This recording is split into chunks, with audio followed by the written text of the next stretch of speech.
Okay, so today I wanted to continue discussing some of the experiments that are relevant for fundamental physics beyond particle colliders and large-scale dark matter detectors in particular.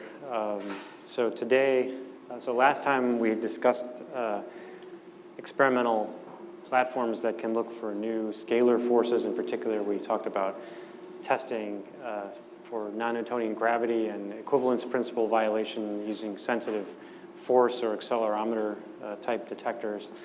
And today I want to switch gears to discuss an exciting topic for recent times, namely the search for gravitational waves. And then from that, some of the techniques that I discuss for gravitational waves will also be applicable to searching for some types of dark matter. So we'll transition into the idea of ultralight dark matter and different experimental techniques that are able to probe for these sort of physics. And then in the next lecture, we'll continue with this dark matter theme and then talk about looking for exotic spin-dependent forces and then discuss the relation of those experiments to the dark matter type experiments. Okay, so so the outline for this lecture will start off with gravitational waves. In particular, we'll look at the current techniques and the way detectors work, and then discuss a couple new developing ideas for extending the sensitivity of these detectors or gravitational wave detectors into higher frequency and lower frequency ends of the spectrum. And then after that, we'll move on to the ultralight scalar dark matter. Okay, so everyone knows probably the very exciting discovery that came just a couple years ago now from the LIGO gravitational wave observatories. So this was a stunning confirmation that, in fact, black hole binaries exist and they produce gravitational waves, and the gravitational waves can actually make their way all the way down to Earth and be detected in the laboratory on Earth as a space-time strain. And so the data here is quite convincing, and now, since this first detection, there have been several other events that have been detected. And so this is a really, I think, remarkable feat of precision experimental physics, where one has an extremely precise instrument that can measure strain of space-time that's where you're measuring the distance that mirrors are moving in an interferometer with a fraction of the size of a proton. And so, as I was saying, now we've seen several black hole events. So in general, you can have these kind of sources where you have in-spirals of astrophysical objects, also neutron stars potentially, and then there can also be more other cosmic sources of gravitational waves, for example, from inflation or phase transitions. And this bar on the bottom here should be gone. I don't know why it's here. There, okay. So of course, people expected to see gravitational waves now or rather they expected them to exist now for quite some time.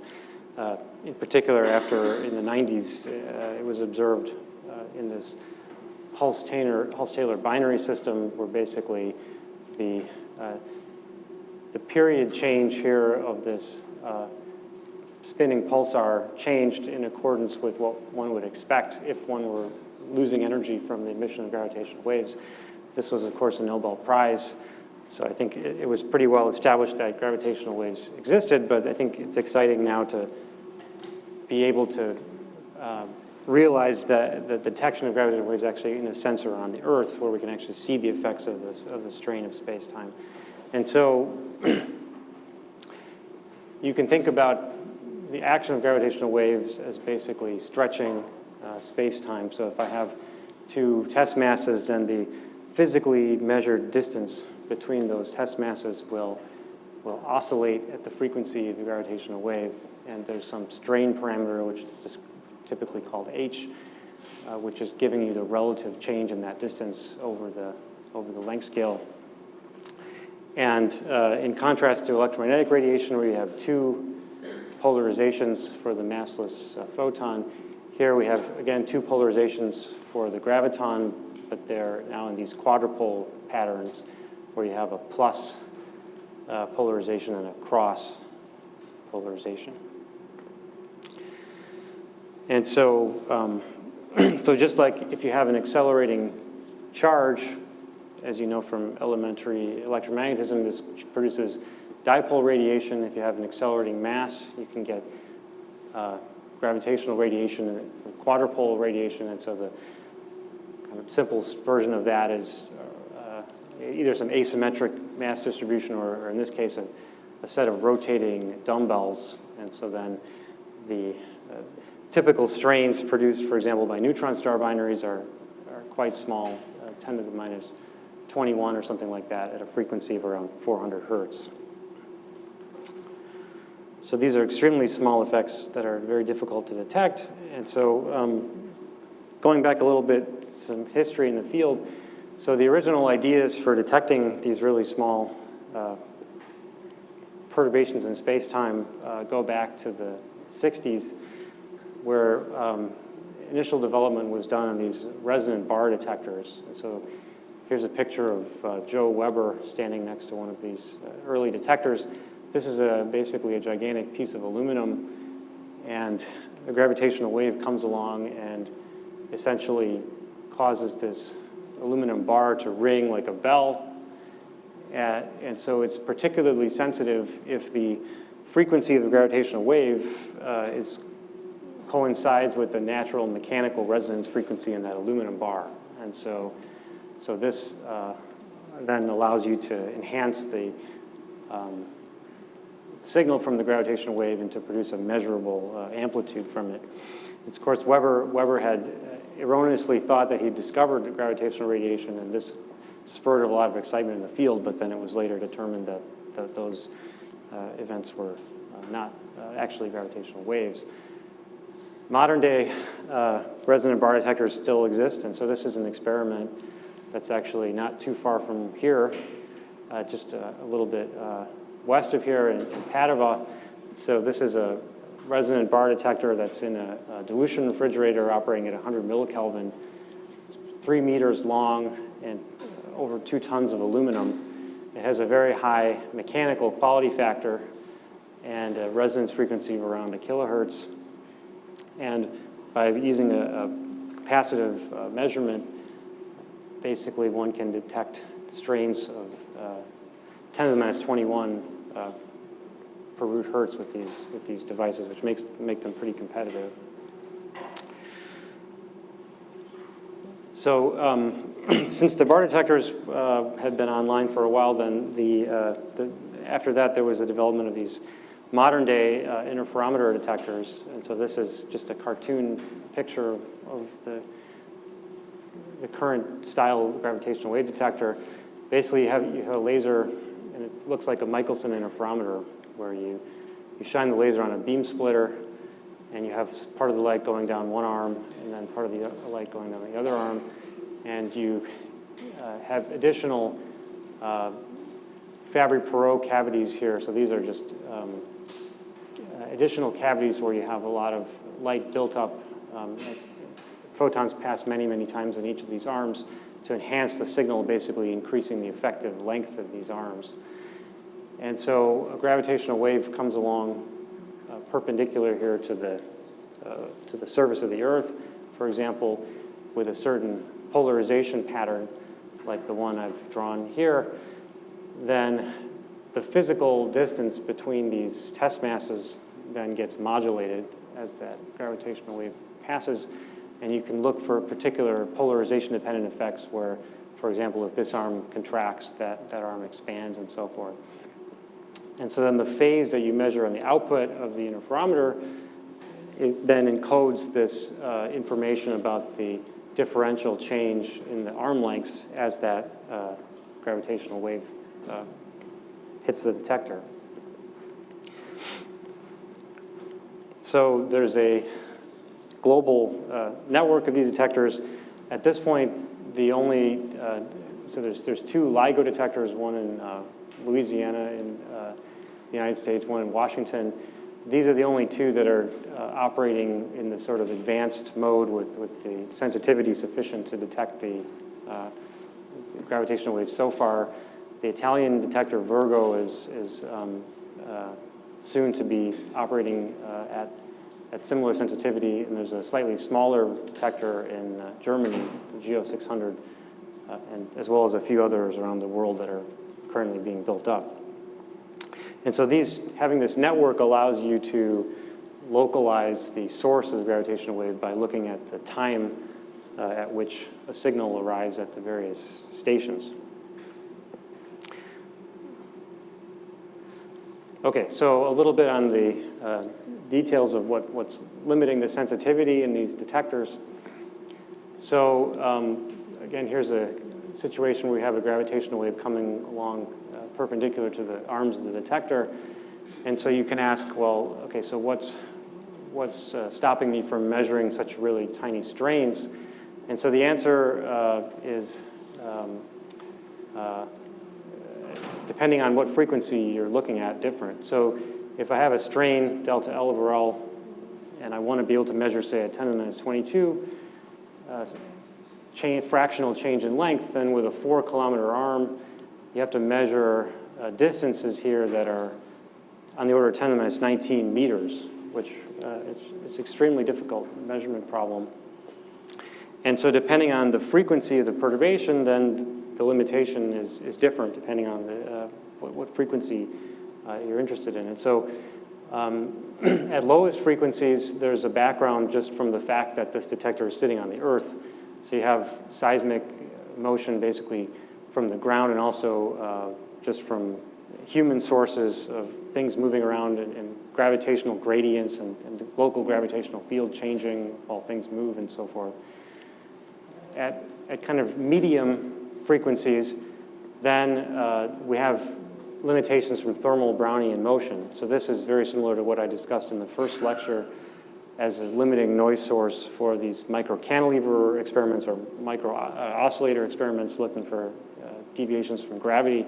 So the same kind of thermal Brownian noise is a limitation due to, for example, noise in the mirror coatings or noise in the suspension wires or things like that. And at the higher frequency end, then it turns out the limitation is from quantum statistics.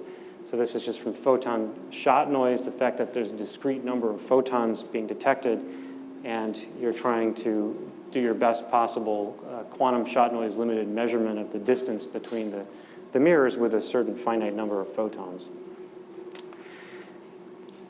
And so we can plot the sensitivity of these kind of detectors on a curve as a function of frequency. So this is the strain sensitivity here. This is from an earlier, from the initial LIGO, not from the current instrument's sensitivity curve, but it illustrates the basic same features. This is a function of frequency from 1 hertz up to 10 kilohertz. And the noise budget is something like what's shown here, where you have seismic noise being a limitation at the lowest frequency end. You have thermal noise, in this case from the suspension from this instrument, being the limitation near frequencies around a couple hundred hertz. And then we have shot noise starting to limit the sensitivity for higher frequencies. So basically, there's a certain finite travel time that light takes to bounce back and forth between the mirrors of the arms. And if you try to make the mirror move very, very quickly, then that finite travel time reduces the ability to resolve the motion, because you simply can't make enough bounces in the cavity in order to resolve very fast motion of the mirrors. So this is actual data now from an earlier version of LIGO, where you can see these contributions, the seismic part, the thermal part here, and the shot noise. So clearly these type of detectors are optimized in some kind of medium frequency band where the best sensitivity is on the order of tens of hertz up to maybe a kilohertz. Above a kilohertz, you're starting to pay a price with the shot noise, and below tens of hertz, the seismic noise floor is really starting to be an issue. So one can ask, are there interesting ways of making alternative kinds of detectors that are good either on the higher frequency end or on the lower frequency end? So on the lower frequency end, of course, one solution that's been already proposed is the space-based detector, LISA. So this experiment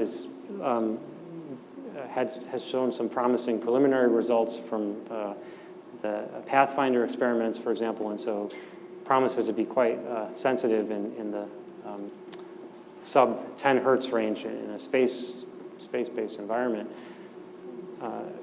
So I want to move to the attention of the higher frequency end of the spectrum. In particular, I want to discuss how the techniques I mentioned in the last lecture could potentially be useful for looking for gravitational waves on the high frequency end. And so let's go back to one of the systems I was discussing in the previous lecture. So here's an optical cavity, and inside the cavity I want to have a light field that makes a standing wave where I have a reflection between the end mirrors. And I want to have two light fields, and one of them I'm going to use to trap one of these dielectric particles. So I can trap a particle at the antinode of the standing wave or the highest intensity point based on the optical dipole force that I described last time. And so then we can basically confine one of these particles at this antinode or maximal intensity point, and at the same time then we can use a second laser field to strike the particle, and we'll use that laser to read out the position and to cool its motion. So basically, if you look at the phase of the light reflecting from the cavity, that phase will get modulated depending on where this particle moves to with respect to that other standing wave. And so the details I can skip over, but essentially the second laser can be used as a way to sensitively measure the position of the particle. And so the idea here is that we can trap some dielectric object. Maybe it's a sphere, nanosphere like the one I showed, or perhaps a disk-shaped geometry to get slightly more mass. And now let's consider a cavity that's much more compact compared to the 4-kilometer size of the LIGO detector arms. So in particular, if you have a detector that's on the order of 10 or 100 meters. Okay, so then you can ask what happens to this system when a gravitational wave comes along. And so imagine now you have some space-time strain. So H here is the strain, dimensionless strain again. This is showing the metric as the gravitational wave is passing by the system. And so what happens then is that the distance between these two mirrors, the physical distance between the mirrors will change as a result of the passing gravitational wave. And when that happens, then the location of these, where the particle is trapped relative to the location of this antinode where the light field is maximum at the point of the standing wave, those relative positions will change. And in doing so, then this will produce a force on the trapped particle, which can cause it to oscillate and ring up essentially in that optical trap. So the physical distance between the end mirrors you can work out is changed. If I have some initial length L sub m, it's changed sinusoidally here with an amplitude given by that strain, the fractional strain. And also, similarly, there's a distance change between the physical distance between this input mirror and the sensor or the test mass in the detector. And then I can also calculate then how the moving end mirror displaces the position of the antinode relative to the trap sensor. So to do these calculations, you have to be a little bit careful to choose a gauge and be consistent in GR, but you can figure out that this antinode will shift by approximately 1/2 L times H at first order, and then you can sort of figure out with the shift of the sphere, and so then you can see how the sensor that's trapped changes its position with respect to the antinode of the field.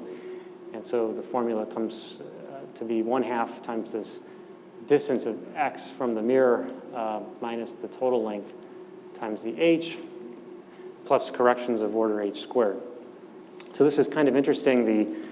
The sensor, this shows that the sensor does not change at all if you keep the particle all the way at the far end of the cavity, because then this xs and L are the same, whereas the effect is maximized at the input mirror. And this can be understood basically because the symmetry is broken because the laser that's entering this cavity is coming in from one particular side. So to maximize sensitivity, then we want to keep the particle trapped near one of the mirrors and not in the middle, or for example, to get the most sensitivity. So if there's this displacement of the trap minimum with respect to where the particle is, then there's a force on the particle to bring it back to the trap minimum. That's the force due to the gravitational wave, which I can then just write down immediately, given the spring constant of the system. And so the idea then is that you can basically match the laser intensity, so that the frequency, the trapping frequency, the stiffness of this trap is determined by the intensity of the light. So you can tune the intensity of the light so that the frequency of that trap is the same as the gravitational wave frequency.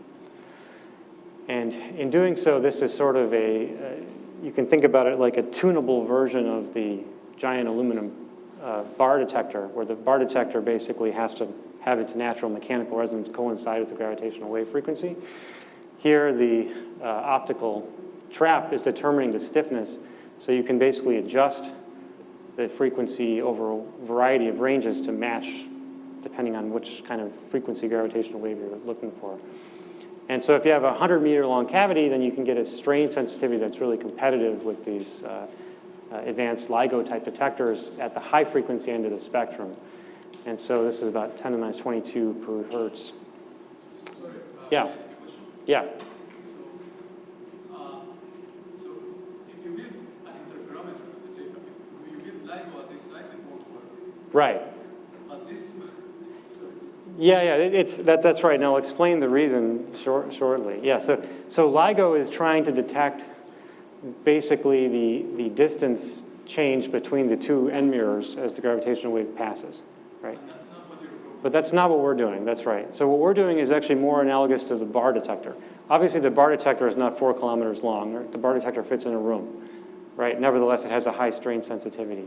So this is similar style in that, to that type of experiment. And so what we essentially are doing here is turning the problem of a precision distance measurement that LIGO has to do into a precision force measurement.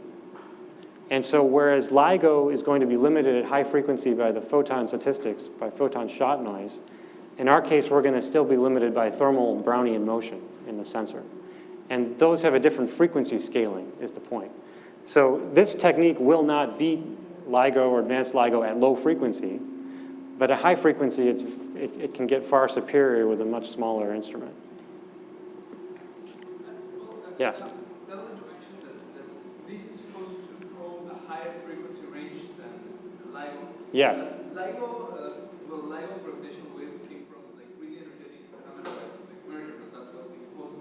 Right. So which kind of astronomical, astrophysical events could generate? Yeah, that's a good question. I have a slide. I'll get to that in just a few. If you don't mind waiting, I'll get to that shortly. Okay, so as I was saying, we can think about this more like a bar detector, except having some wide tunability. And then also, in these bar detectors, we were advertising the fact that they have high mechanical quality factors or very low dissipation. Well, this is also the case for these levitated systems, where actually the quality factors can be even higher. And so then this gives you even greater sensitivity potentially than this kind of detector. Okay, so the limitation is very similar to the formula I showed from last time. So this is sort of the minimum detectable strain, if you like, in the presence of the Brownian thermal noise. And so this formula here is basically quite similar to the ones we were looking at yesterday, where you'll notice this is going like 1 over frequency squared. And so that 1 over frequency squared is going to control it's going to show why we have improved sensitivity in the high frequency end of the spectrum. And so this term here is the gas damping, the thermal energy, the measurement bandwidth, and then this is the mass of the thing. So you still want a large mass. You want a long baseline. Lm is the distance between the mirrors, and you want 1 over omega squared. So if you analyze it in a little more detail, there's some corrections to this you have to pay attention to. So for example, there are some quantum limits from the photon scattering that I mentioned last time that you have to also take into account. And there are also additional there's an additional function you have to look at for the frequency response, which basically describes that the cavity, as I was mentioning earlier, can't respond at infinitely high frequency. If it has some finite length, there's still some finite travel time for light to bounce around in it many times. And so in fact, whereas you might be tempted to say, well, let's make this length as just as big as LIGO, as big as possible, then your frequency sensitivity to the higher frequency gravitational waves is going to pay a price because your cavity is suppressing the response because it can't respond at such high frequencies. So there's actually sort of an optimum value of the length that makes these detectors kind of competitive, which turns out to be in the range of, say, 10 to 100 meters, depending on what frequency range you're trying to see. Okay, so here's this plot of the strain sensitivity for different kinds of these sensors. So this is frequency now going from 10 to the 4 hertz up to 10 to the 5 hertz and above, and strain sensitivity here on this axis. So these are for different geometries for a sphere in a 10-meter cavity, and a disk in a 10-meter cavity, a disk in a 100-meter cavity, and a disk in a cryogenic system. And so the disk here, we're choosing a geometry of 75 microns. So the disk has a lot more mass relative to the sphere, which is why there's a significant improvement. If you can trap sort of a pancake-shaped thing inside the cavity, you'll get an enhancement from that. And then also there's an improvement in terms of the light scattering properties so that the disk geometry is more favorable in terms of this other limitation here from this recoil heating from the scattering of the photons. So now we can plot, overlay on this, the sensitivity from LIGO and advanced LIGO. And you can see then that there's some point at which above tens of kilohertz where now these detectors start to improve sensitivity where the LIGO detectors are starting to become worse. And so the relative size scale here, just to illustrate this, 100 meters versus the length of a LIGO arm. So the other nice thing about these is because they're at high frequency, you don't need to locate them in very remote, isolated environments like the LIGO detectors where you're really concerned with seismic noise and noise from anthropogenic sources. So with this system, you could basically locate it anywhere as long as it's reasonably quiet, since your frequency, the vibrational frequency spectrum at these kind of frequencies is usually quite low for most places on Earth. Okay, so now let's get to the question of what's out there at that high frequency. So this is, above 10 kilohertz, the astrophysical sources are really starting to become pretty sparse. There's kind of a natural bound, if you like, on the gravitational wave frequency from inverse black hole size for solar mass black holes that's going to come in somewhere at around 30 kilohertz. Now, there could be higher harmonics, for example, or things like that you could detect. But I think one of the main drivers for looking at for these higher frequency signals would be coming from actually from beyond the standard model physics. And so there's a few examples that that one can have in mind when looking for these kind of effects. So one source of signal actually may come from the QCD axion, so we're going to hear a lot more about axions later in this lectures.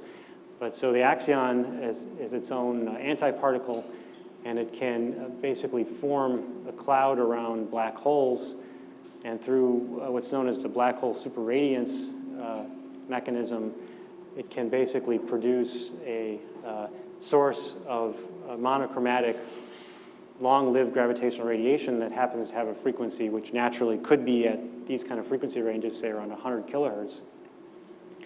There are also more exotic ideas from things like string cosmology, or perhaps another compelling reason is, who knows what's really there. This is a relatively small detector compared to the expense of a LIGO type detector. You may discover something we haven't thought of yet. So this is now showing the expected range from the black hole superradiance signal. So if you had, basically we would expect potentially to see signals anywhere in the shaded band. If you had a gut scale axion, for example, then you'd expect to see a signal at sort of this frequency range of around 150 kilohertz. So this is a model assuming only black holes within our galaxy up to a distance of about 10 kiloparsecs, so on the order of roughly 10 to the 8 or something black holes potentially would be contributing to that type of a signal. Okay, so any questions on this before I jump? Yeah. Do you need the same kind of care about the mirrors, like LIGO? Yeah, so there are some constraints on the mirrors, but because we're at the high frequency end, so a lot of the same types of things that they need to worry about are no longer an issue for us. So it's simpler. It's simpler from that perspective, right? Yeah. And actually the cavity finesse, you don't need a high cavity finesse, like very high quality mirrors. You can use a finesse of order 10 or something like that, and it's still reasonable. Other questions on that before I jump to the next? Is it something that's Yeah. being pursued now? Yeah, so it's something that we're looking at doing some preliminary tests for in our lab with kind of a 1 meter scale system. So I think one needs to demonstrate at that level before one would seriously build a network of them or do more. And there's a couple other groups, one in the UK and another one in the US that are also involved in the effort so that we could potentially have a small set of them around the world to pick up signals. Same question, yeah. Do you have an estimate about the costs relative to LIGO, which are Well, yeah, I mean, so LIGO, they have this huge vacuum system, right, and these huge tunnels and huge buildings. I think that's most of the cost there is just the facility, and then of course the operations, the number of personnel, and so forth. I mean, this could be run in a university campus, right, with a small number of personnel, and to make a prototype is on the order of a couple million, as opposed to hundreds of millions or whatever, right?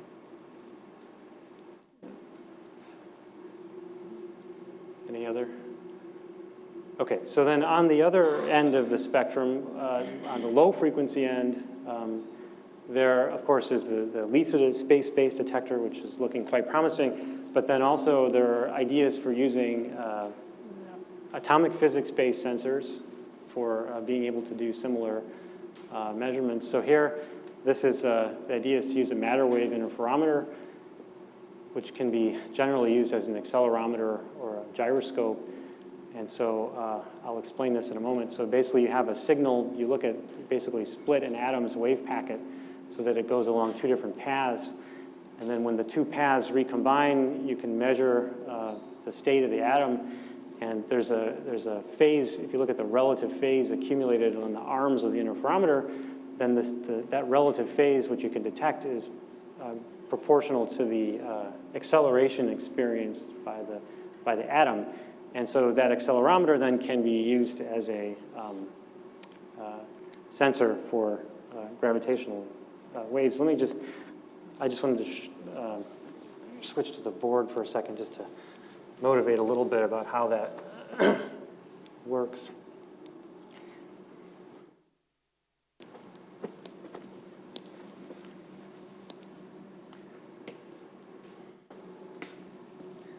Okay, so we know from quantum mechanics we have wave-particle duality.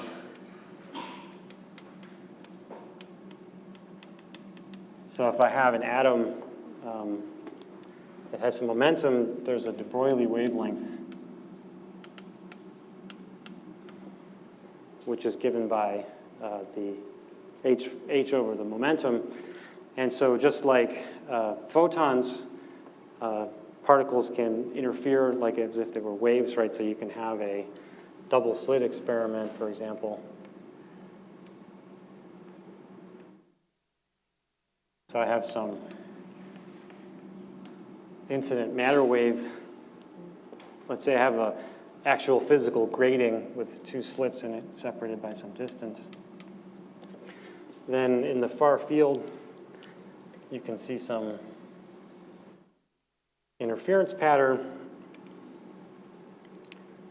And if you look at the conditions here for constructive interference, then this extra, so let's say this is path 1 and path 2, this extra difference here in path, this is d sine theta. This is some angle theta. So if this is equal to n times the de Broglie wavelength, then you have this constructive interference. And so you can diffract atoms off of a grating just like you diffract light off of a grating. And so you can also, so in this case you'd have constructive interference, right?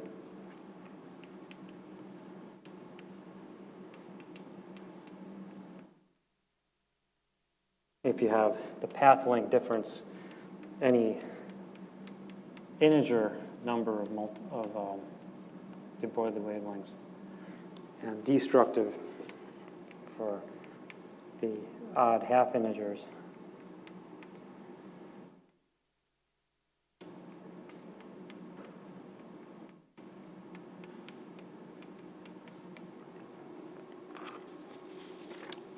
And so this was observed experimentally for atoms, at least in the 90s, MIT.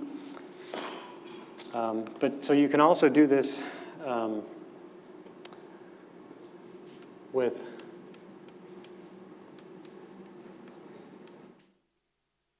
a light grating.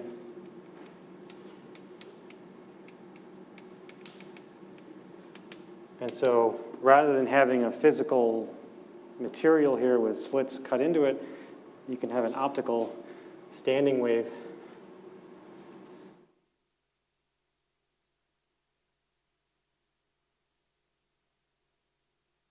And so if I have the atoms coming in here, then the atoms see some potential so that we can actually diffract the atoms using light.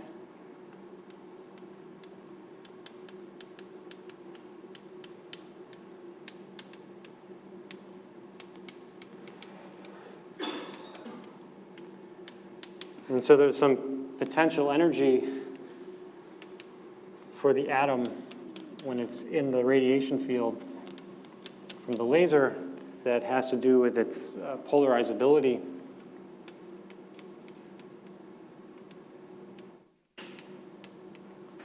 And this is the electric field of the laser. So the electric field squared of the laser is proportional to the intensity. This is just like I was explaining in the previous lecture for the trapped nanoparticles.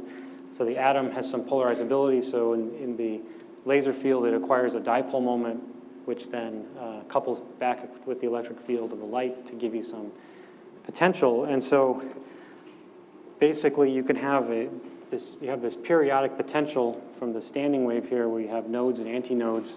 You have a spatial variation of this of the atomic energy levels depending on where the atom strikes the standing wave. And so you could have a wave packet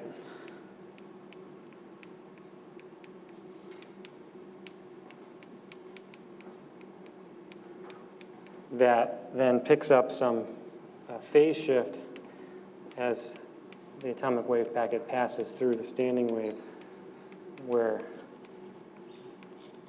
this phase shift is now a function of x. And so this extra phase then can also contribute to interference when we propagate the atoms further down past the standing wave.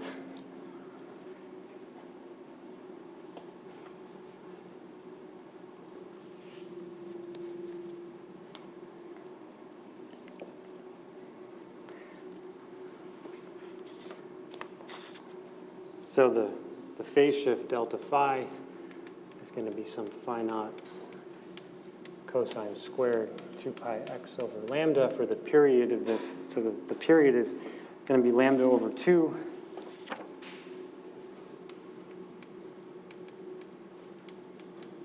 for a standing wave.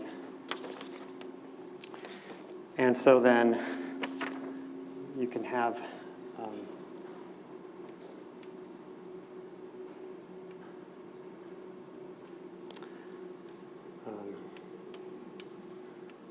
for an incident matter wave,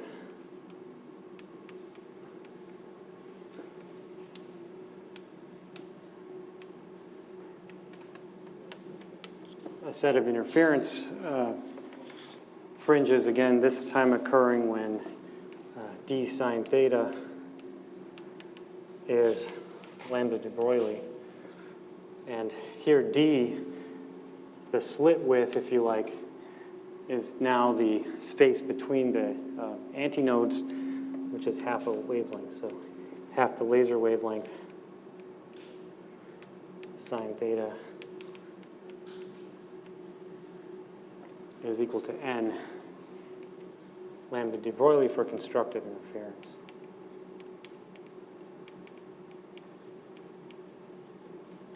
So microscopically, as the atom's wave packet interacts with a standing wave, it absorbs a photon from one laser and stimulated emits it into the other laser, and it picks up 2 units of momentum,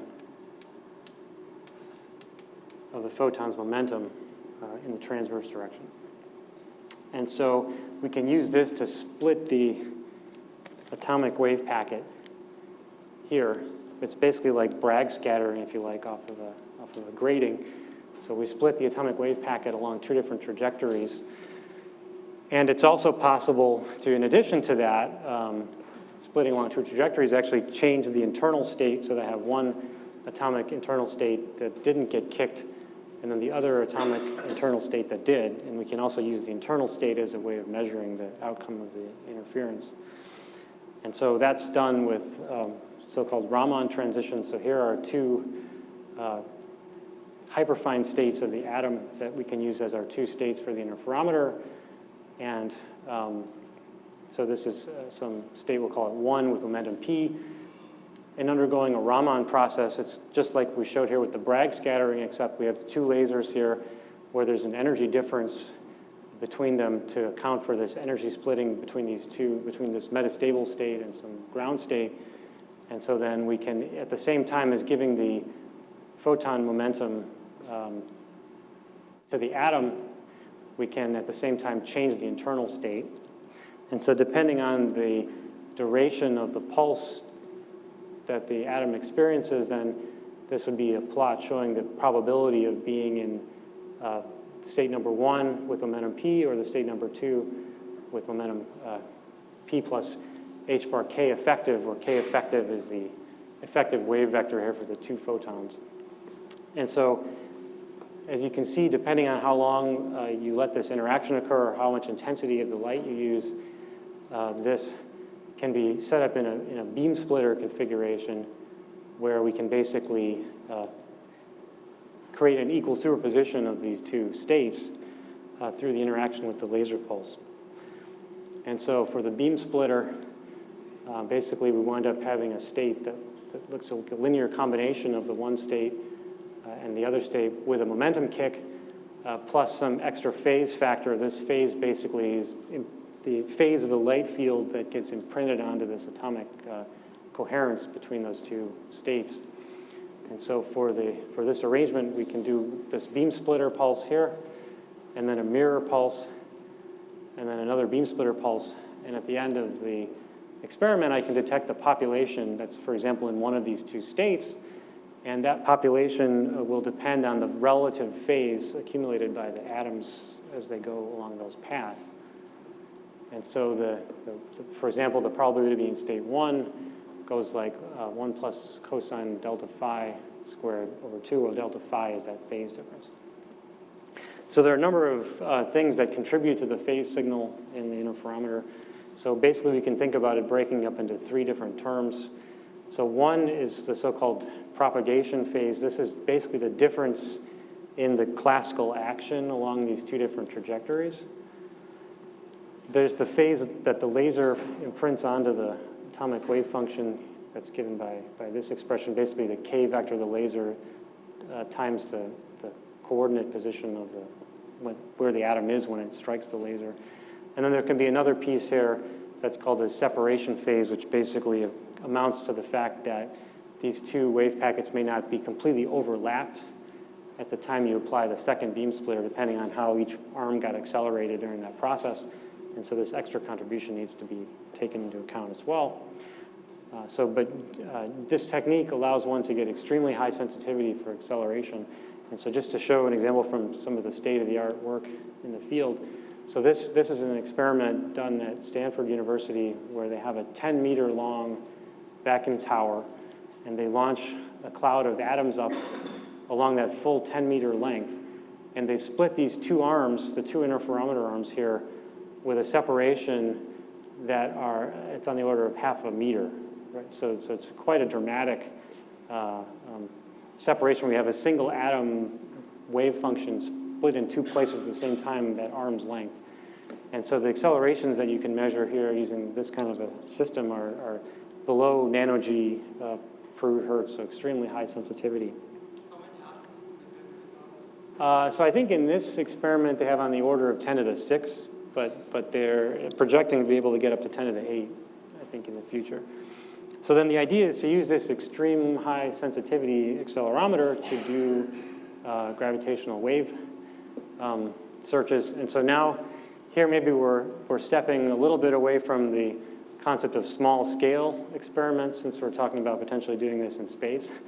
But this would be maybe a compact or small scale version of LISA kind of baseline, if you like, where if you have 2 satellites separated by 1,000 kilometers with a cloud of atoms next to each one, and using a common laser to interact between them.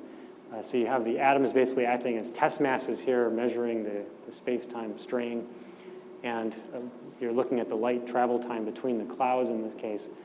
And in this case, you're inertially decoupled since your atom is freely falling. And you have to worry about things like laser noise, but there are techniques people have thought of to try to suppress that. With this system, I think here they're assuming they have 10 to the 8 atoms, so they're detecting a phase shift at the level of 10 minus 4 radians in the interferometer, and 100-second long interrogation times with this 1,000-kilometer long distance between the satellites. They're projecting comparable sensitivity to LISA over a wide range of frequencies and possibly exceeding LISA here at frequencies around 1 hertz or so, which is sort of in the gap that's currently existing between the sensitivity bands of LIGO and where LISA will do. So this is an interesting idea. I think there's a lot of work being developed, and the field is really advancing quite quickly, and it'll be interesting to see whether or not this winds up being a viable technique for gravitational wave searches. Okay, so any questions on that before we move on?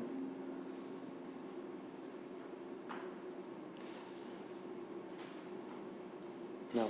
Okay, so then let me switch to the second half of the talk, and I'll probably, continue with this subject into the next lecture as well. But so I'm going to switch to the dark sector. So we've already heard some motivation for compelling evidence, which should lead us to believe that dark matter really exists.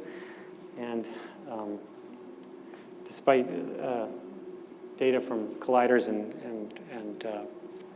big detectors, there's still really no uncontested evidence for it. Let's look at sort of the length scales of the universe in terms of what's been explored or not explored. And sort of on a log scale here, you could maybe argue that ranging from the Hubble scale to the Planck scale, we've looked at physics over a lot of this range, but on the log scale, about 4/5 of it is relatively unexplored. And so we have the standard model here. This is in length scale in meters now from the LHC.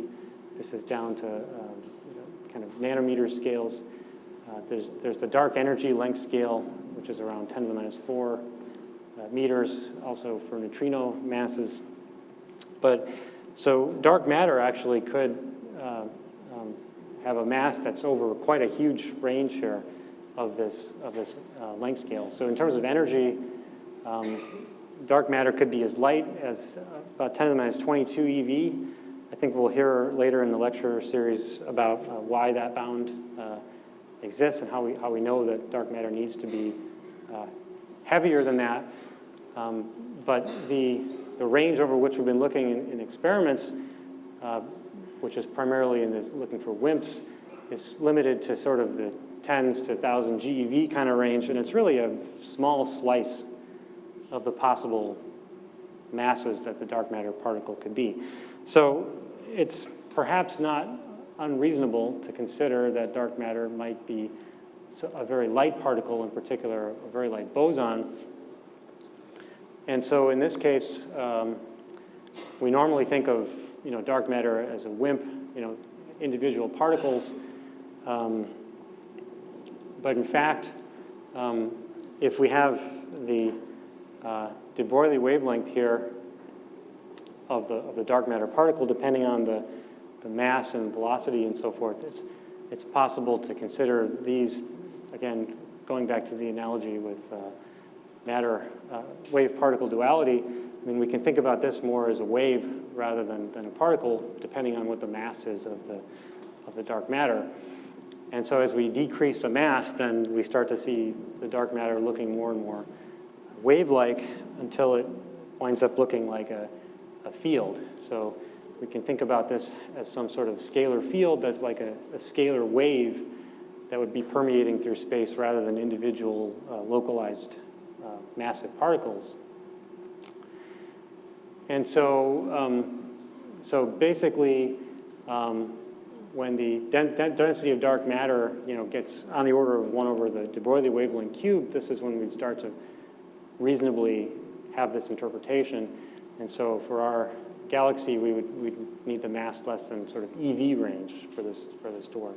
And so then we could talk about the dark matter as some field that would be oscillating at this Compton frequency, which is basically given by the mass of the dark matter particle, with some amplitude, which would need to be, this amplitude phi naught would have to be set to be consistent with the observed dark matter density. And then there'd also be some coherence time where this oscillation here is coherent over certain timescales that have to do with this velocity squared times the mass. So it's about a part in 10 to the 6 or so of the frequency in terms of the line width of the signal. And so basically the model, so you can, I guess we'll hear a lot more in the later lectures about this misalignment mechanism, but so these scalars could be produced basically during inflation, and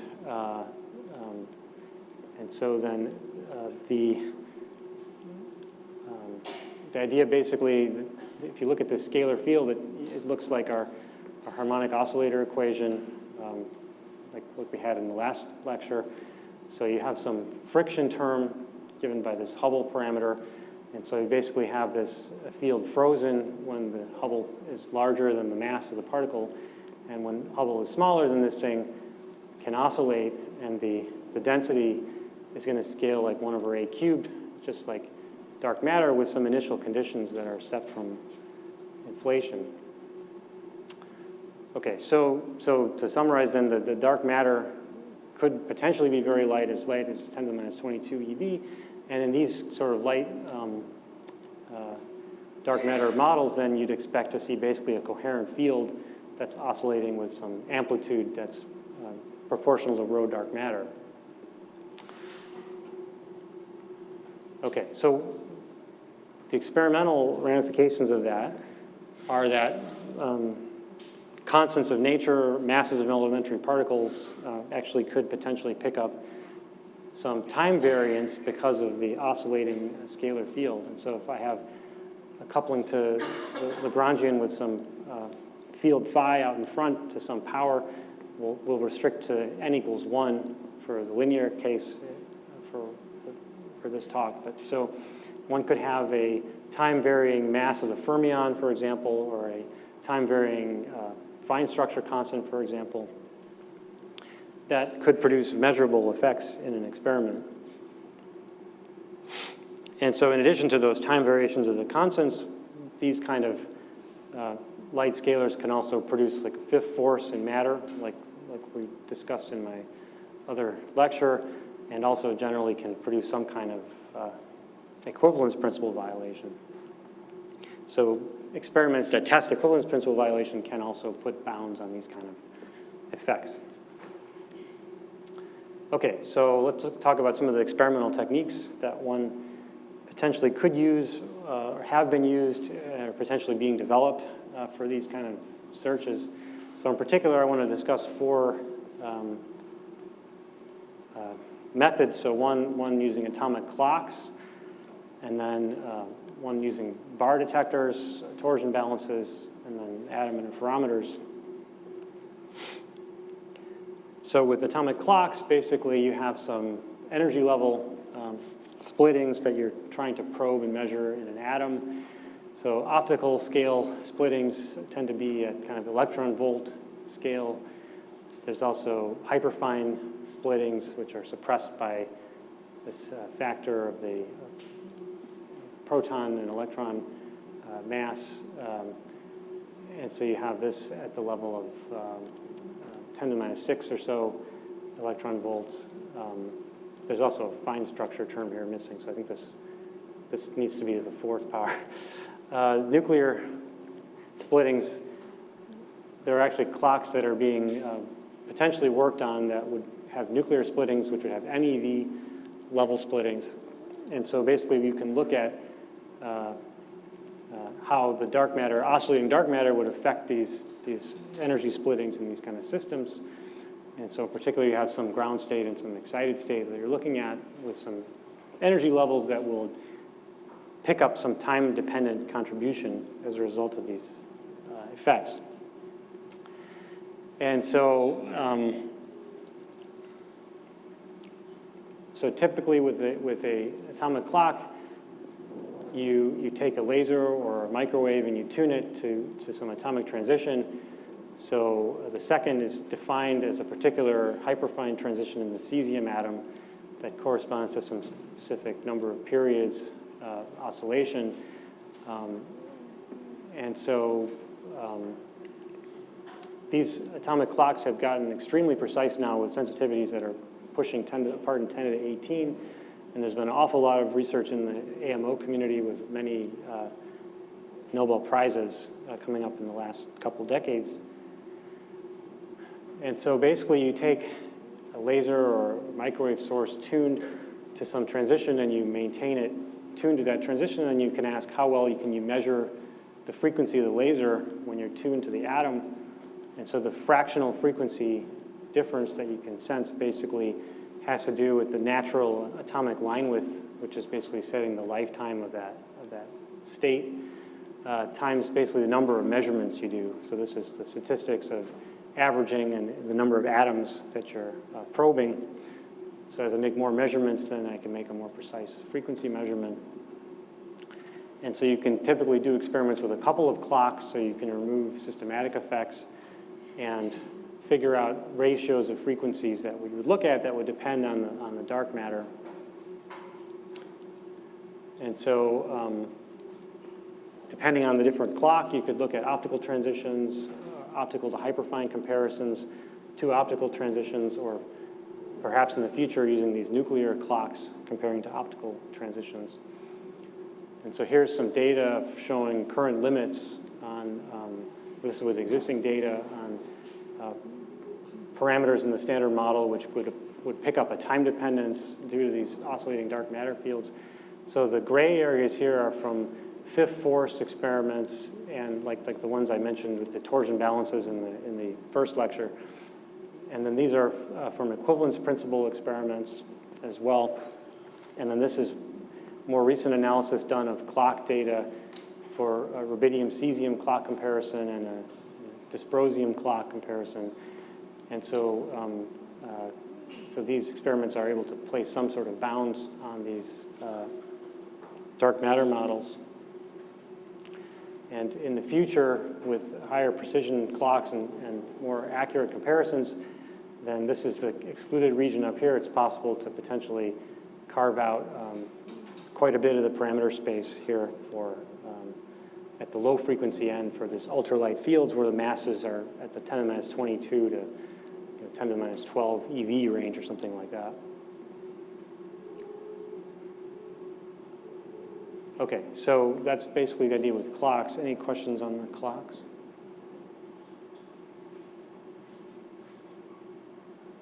No? Okay, so I'll continue. So the next idea would be to use, for example, bar detectors. And so along with the fundamental constants that are changing, the properties of atoms are potentially changing with time. So in particular, the Bohr radius of an atom would potentially be a time-varying function now. And so what that would basically amount to is that the size of solids would actually periodically modulate as the dark matter oscillates. And so as pointed out in this paper here, it's possible to potentially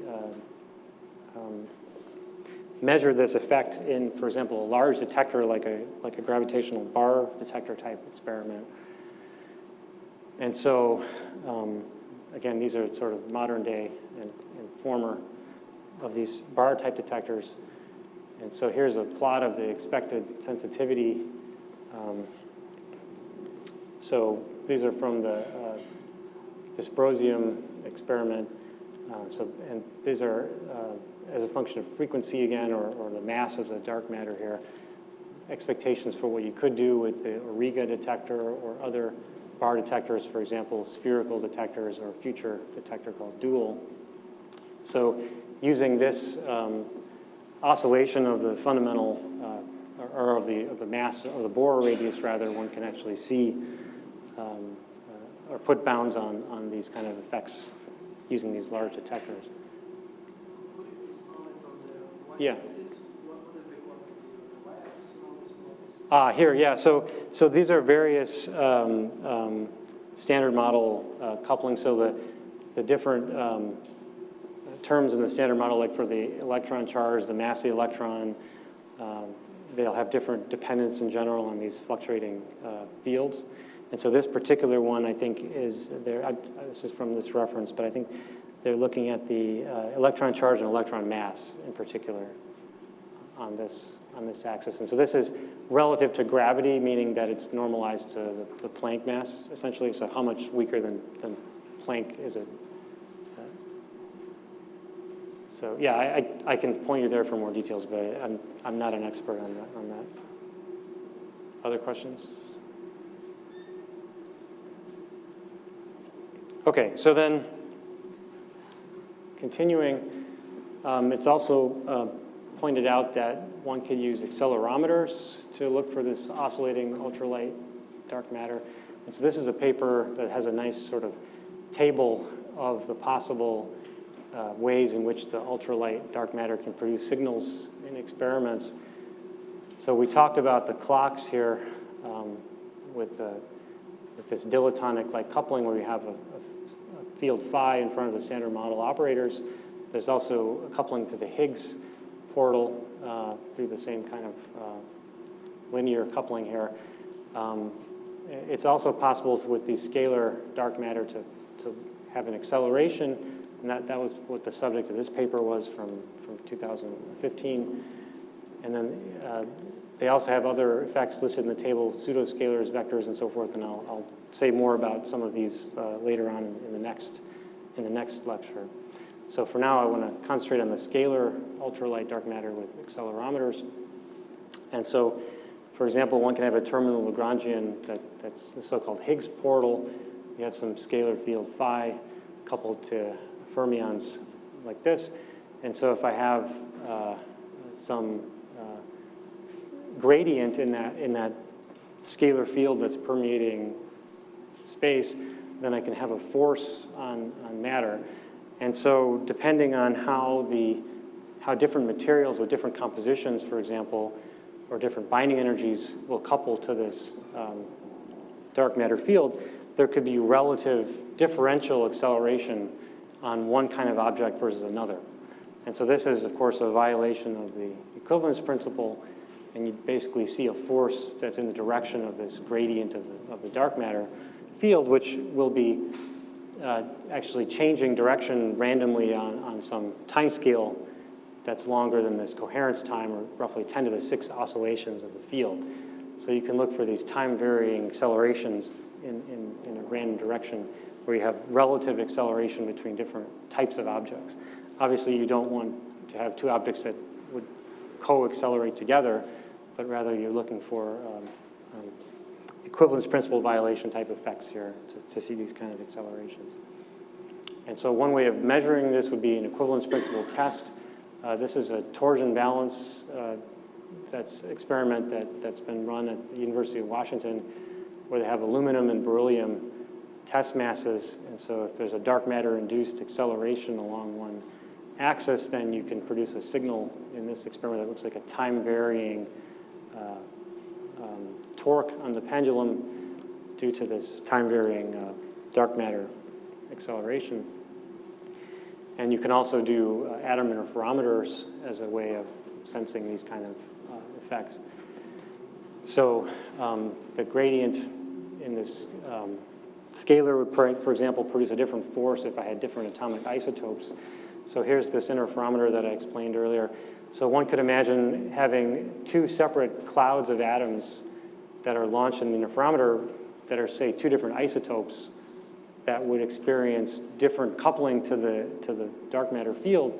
Then they would, in this kind of a framework, pick up a differential acceleration with respect to each other.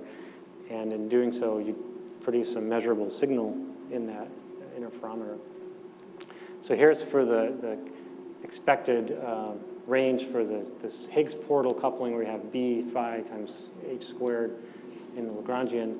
So this is this parameter B here on the vertical axis. And again, the mass going from 10 to the minus 22 up to 10 to the minus 8 eV. So the yellow bounds are from the static equivalence principle tests. And some of these bands, the blue bands are projected improvements with torsion balance technology. And the red dotted lines are estimates for atom interferometers. And there's also the possibility of vector dark matter, for example, coupled to baryon minus lepton number. And so in that parameter space, then all of these future projections are even a bit more optimistic in terms of improving over the current bounds. Another consequence of these time-varying fundamental constants and masses of atoms is that the actual mass of the Earth, for example, would generally pick up some time dependence, and therefore the local acceleration of gravity that the atom sees would also be a function of time. And so that, along with the mass of the atom, would potentially be a function of time. And so this can also produce signals in these interferometer experiments. So basically, if you take into account that the atom weighs something different every time it recoils from the photons, for example, in this part of the interferometer as when it recoils from the photons in the end, and the fact that the Earth's gravitational field is not being constant, is actually time varying throughout that sequence, you can derive this phase shift in that interferometer. I'll spare the details of that. But so with the Higgs portal, for example, then using either long baseline interferometers on the Earth or potentially in space, one could then constrain considerably deeper in the Higgs portal channel at the again, for these ultralight field type dark matter. Okay, so at this point, I'm going to just summarize for today. So these new techniques, for example, levitated particles or interferometers could enable extending the search reach for gravitational waves, at least with respect to the frequency range, potentially in the future at some point. And there's a variety of methods. Some of these same methods actually can be used to look for oscillating signals, which could potentially be from ultralight dark matter, some particular time variation of constants or length changes in materials or spurious accelerations. And in the next lecture, I'm going to continue on the theme of ultralight dark matter and talk about axions, which will come up again by several other people in the lectures, and then also discuss looking for spin-dependent fifth forces, which ties in some way to these kind of models. Okay, so questions?